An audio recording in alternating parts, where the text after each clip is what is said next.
नमस्कार, टुडे न्यूजमा यहाँलाई स्वागत छ। म सरु लामा। न्यूज सुरु गरौं आज चैते दशैं पर्व मनाउँदै गरेको सम्बन्धी प्रसंगबाट। हरेक वर्ष चैत्र शुक्ल अष्टमीका दिन मनाइने चैते दशैं पर्व आज नवदुर्गा भगवतीको पूजा आराधना गरी मनाइदैछ। वर्षमा 4 नवरात्र पर्छन्। असार र पुष शुक्ल पक्षमा पर्ने नवरात्र धेरै प्रचलनमा छैन। केही साधनले भने असार र पुष शुक्ल पक्षको नवरात्रमा पनि शक्ति स्वरूपा देवीको आराधना गर्छन्। आश्विन शुक्ल पक्षको नवरात्रमा प्रतिपदाका दिनदेखि नै घट स्थापना गरेर जमरा राखिन्छ। यसैले आश्विन शुक्ल पक्षको दशैंलाई बडा दशैं भनिन्छ। बडा दशैंमा दशमी तिथिका दिन मान्यजनबाट टीका र जमरा लगाउने गरिन्छ। यो क्रम आश्विन शुक्ल पूर्णिमासम्म चल्नेछ। चैते दशैंमा भने यो परम्परा धेरै परिवारमा छैन। हनुमान ढोकाको दशैं घरमा भने घटस्थापना गरेर विधिवत रूपमा पूजा आराधनाको साथै अष्टमीका दिन बलि दिने चलन पनि छ। चैते दशैंमा अष्टमी र नवमीलाई विशेष रूपमा मनाउने गरिन्छ। अष्टमीको दिनलाई चैते दशैं र नवमीलाई त्रेता युगमा अयोध्याका राजा दशरथ र रानी कौशल्यावतीको ज्येष्ठ छोराका रूपमा रामको जन्म भएकाले राम नवमीका रूपमा मनाउने गरिन्छ। कोरोनाको जोखिमका कारण मठ मन्दिर मस्जिद गुम्बा चर्च लगायतका धार्मिक स्थलमा यो महिनाभरि नित्य पूजा ध्यान र प्रार्थना मात्र गर्न पाउने सरकारले निर्णय सुनाएको छ। कोरोना संक्रमणको जोखिम बढेकाले घरभित्रै परिवारका सदस्यहरूसँग पर्व मनाउन विज्ञको सुझाव छ। उपचाररत एक महिलामा कोरोना संक्रमण पुष्टि भएसँगै सिराहा जिल्ला अस्पतालको आकस्मिक बाहेकका सबै सेवा बन्द गरिएको छ। अस्पतालमा उपचारका लागि गत आइतबार भर्ना भएकी महिलामा जाँचपछि कोरोना संक्रमण पुष्टि भएपछि सरकारको अस्पतालको आकस्मिक बाहेकका सेवा बन्द गरिएको हो। संक्रमणपछि महिलाको सम्पर्कमा आएका अस्पतालका स्वास्थ्यकर्मी तथा चिकित्सकहरू समेत रहेकाले तत्काललाई अस्पताल सील गरी आकस्मिक सेवा मात्र सञ्चालन गरिएको अस्पतालका मेसु डाक्टर नागेन्द्र प्रसाद यादवले जानकारी दिनुभएको छ।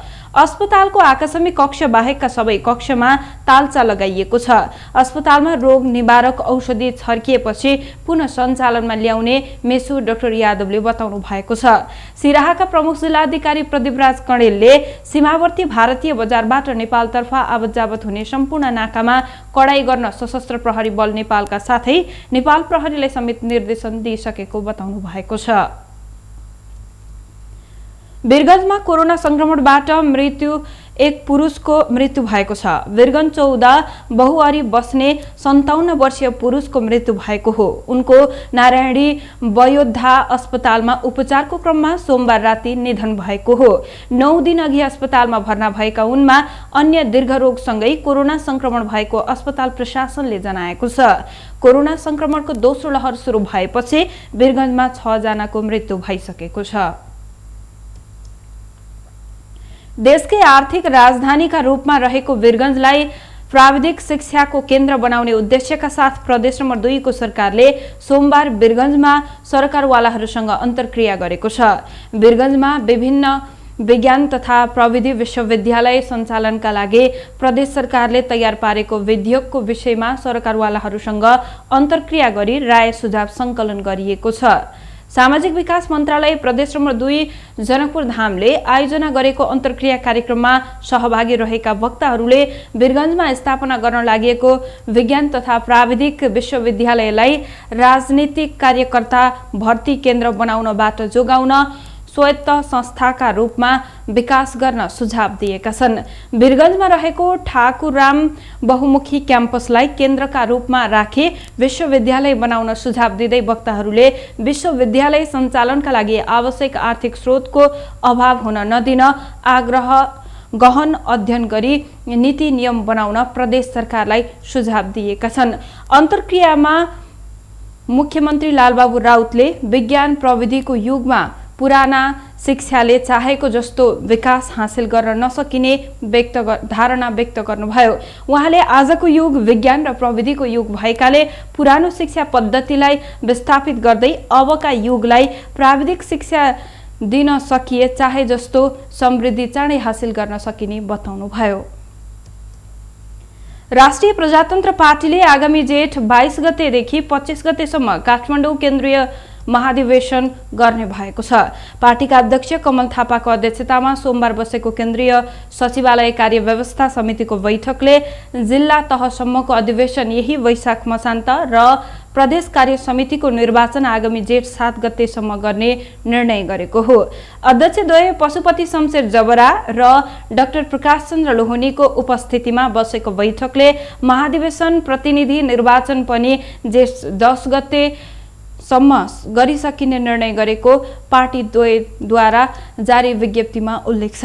राप्रपाले सक्रिय सदस्यता वितरण गर्ने म्याद भने अन्तिम पटकका लागि वैशाख मसान्तसम्ममा थप गर्ने निर्णय गरेको जानकारी दिएको छ। सप्तरीको इटा उद्योगमा लुकाएर राखिएको टेम्पो सशस्त्र प्रहरीले नियन्त्रणमा लिएको छ। जिल्लाको डाक्नेश्वरी नगरपालिका 9 स्थित जयमाता दी इटा उद्योग र बाबा धर्मराज इटा उद्योगमा भारतीय नम्बर प्लेट भएको टेम्पो लुकाएर राखिएको अवस्थामा नियन्त्रणमा लिएको सशस्त्र प्रहरी उपरीक्षक राजु श्रेष्ठले जानकारी दिनुभएको छ।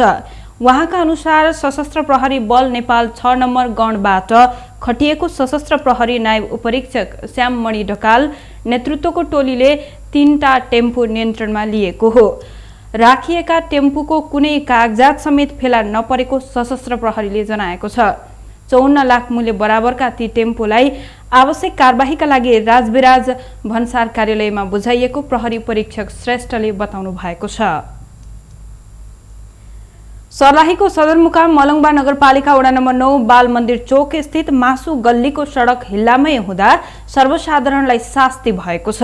वर्षातको मौसममा मात्र नभई सुक्खा याममा समेत उक्त सडकमा हिलो र नालाको फोहोर पानी जमेर पैदल समेत हिँडडुल गर्न समस्या हुने गरेको स्थानीय किराना व्यापारी आनन्द कुमार अग्रवालले बताउनु भएको छ।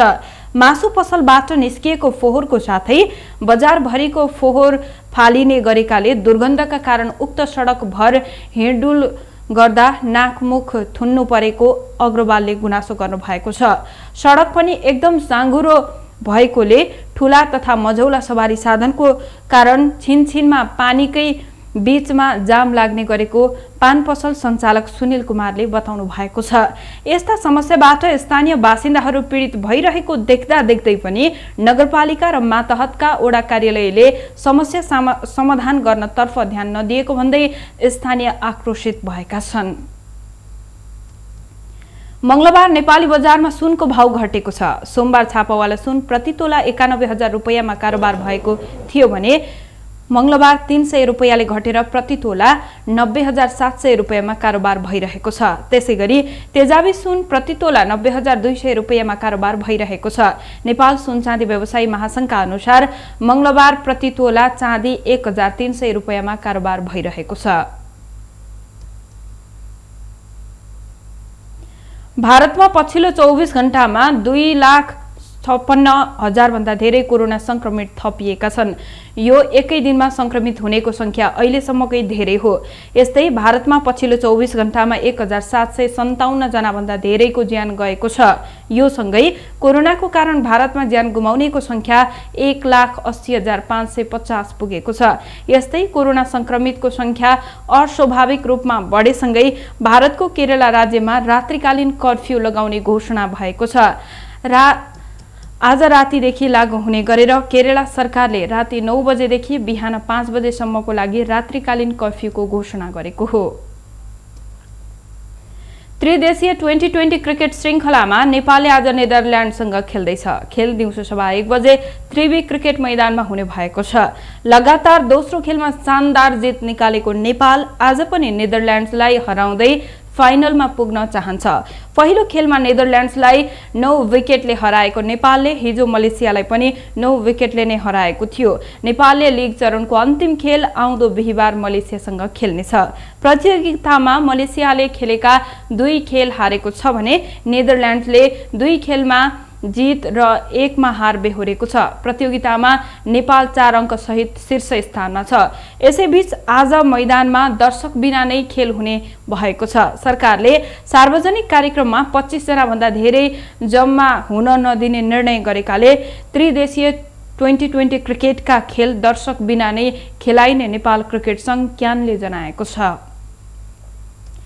Indian premier league cricket IPL अन्तर्गत गैराती भएको खेलमा चेन्नई सुपर किङ्सले दोस्रो जित निकालेको छ। मुम्बईमा सोमबार सम्पन्न भएको खेलमा राजस्थान रोयल्सलाई 45 रनले पराजित गर्दै चेन्नईलाई तालिकाको दोस्रो स्थानमा पुग्न सफल भएको हो।